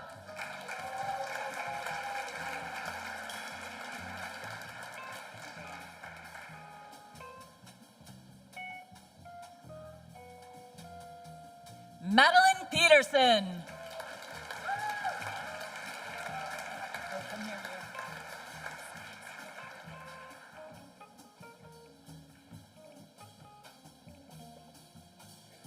Isha Sahasrabuddhe.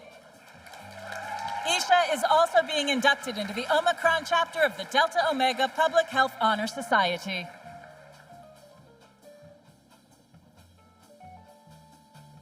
Michelle Sun.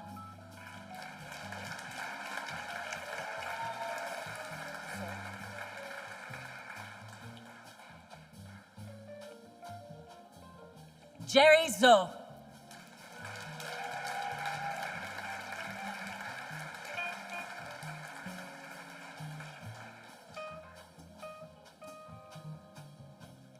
Namhyun Kim.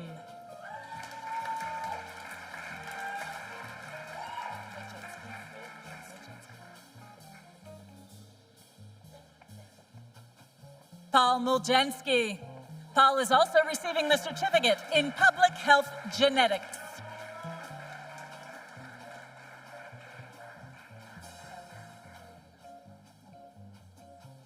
Elian Bushi.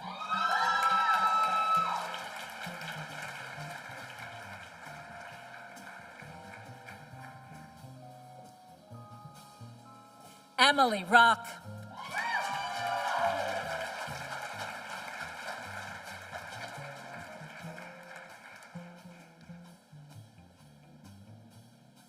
Caitlin Candell. Caitlin is also receiving the Master of Public Health degree in Human Genetics.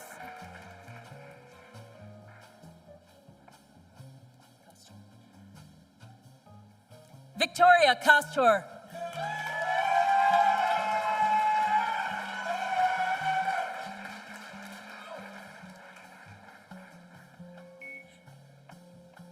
Alexandra Larson.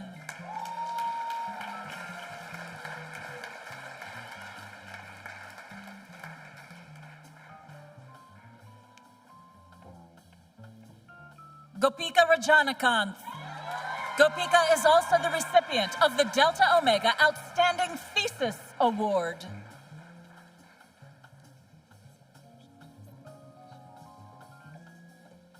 Gabriela Shlishevska.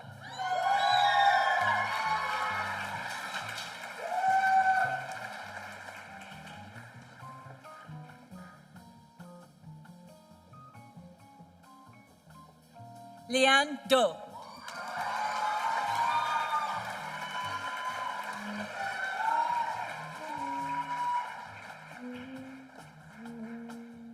Grace Waldo.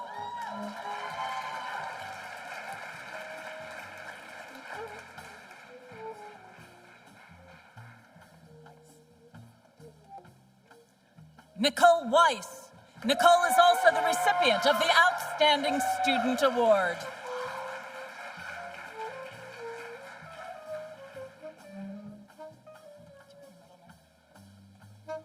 Megan Elizabeth Zieber. Megan is also receiving the Master of Public Health degree in Human Genetics and the Certificate in Health Equity. Megan is also being inducted into the Omicron chapter of Delta Omega Public Health Honor Society.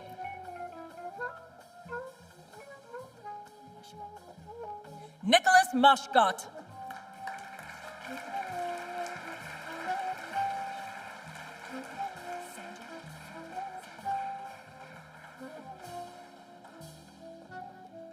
Sandra Deluche.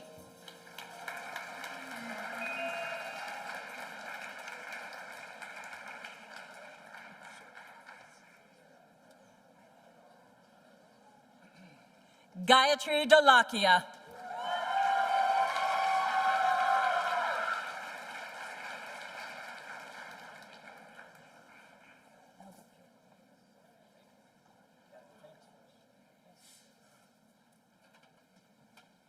Rania El-Bakri.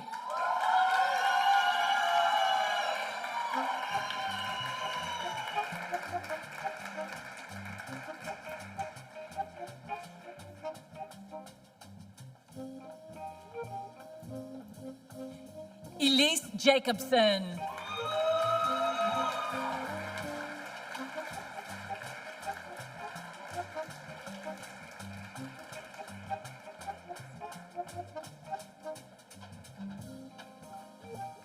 Jagriti Kosragalut.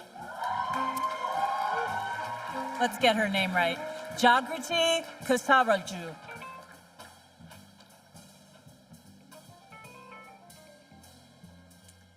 Sandy Rubio.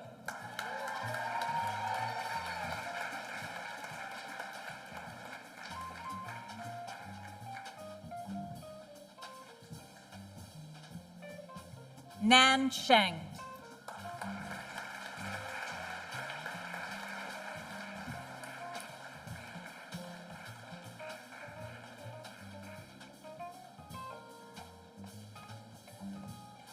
Emily Beje.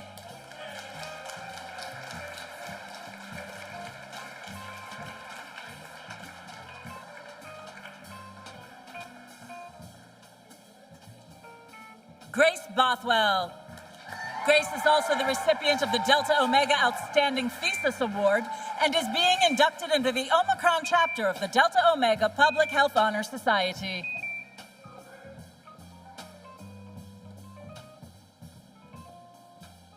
Grace Wineset Groudon.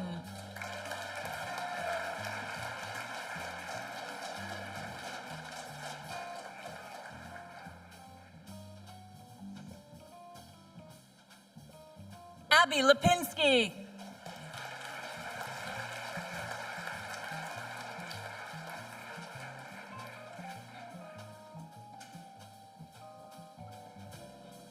Deepika Mahesh.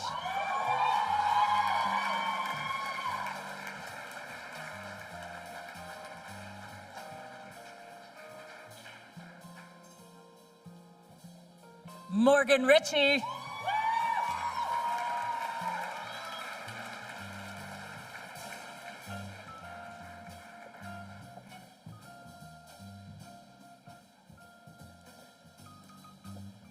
Jocelyn Tadonio.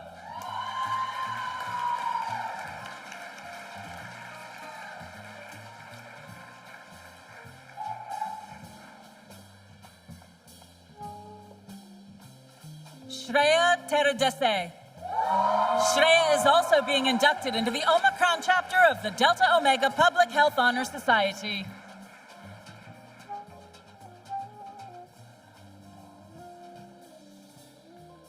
Shreya Venkat Subramanian.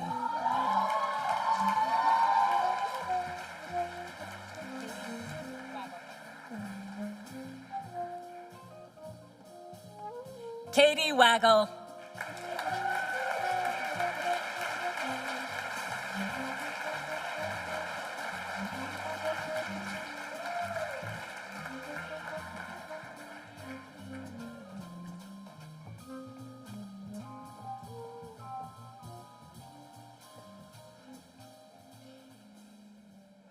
Please join me again in congratulating all the graduates.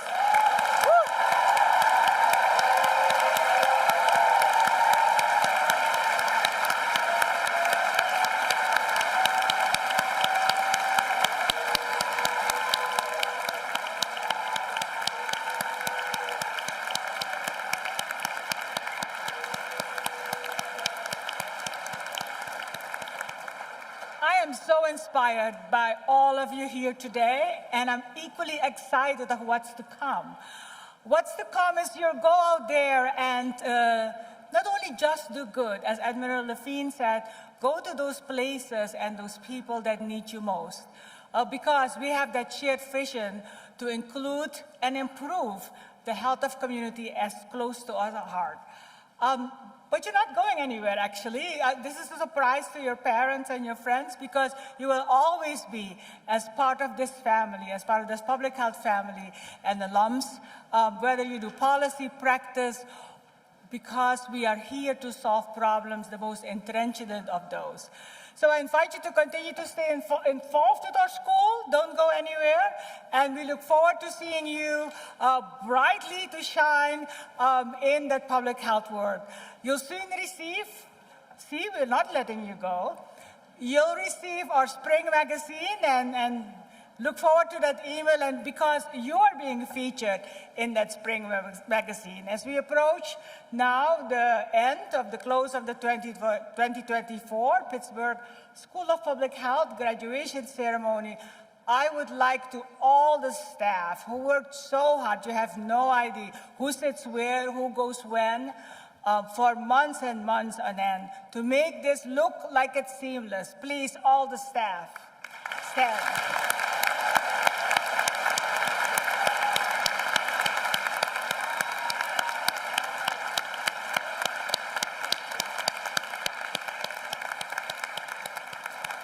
So I invite you to stay with us, for those of you in person, to enjoy our reception and enjoy your department. And I now call on Professor Hershey, the President of the Faculty of the Senate, to return to the podium.